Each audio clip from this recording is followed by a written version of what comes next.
课文61篇，以为所书第2章。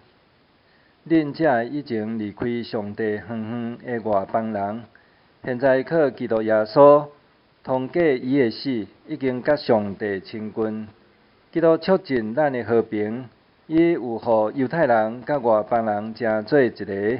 伊用家己的身躯拆毁，甲因隔开的墙，消除因中间的敌对。伊废除犹太律法的诫命甲规例，互两边通过伊通创造一个新的人来促进和平。基督通过十字架消灭彼此的敌对，互两边成做一体，通甲上帝和好。安尼，基督来是要传和平的福音互所有的人，包括恁这以前离开上帝远远的外邦人，甲亲近上帝的犹太人。通过基督，咱两边的人拢会当对同一位圣神来亲近爸。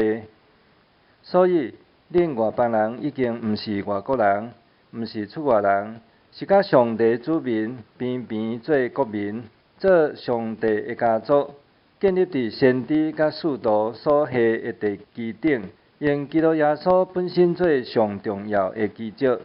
规个建筑物靠伊来连接结合，渐渐扩大，成做成的殿，归属主。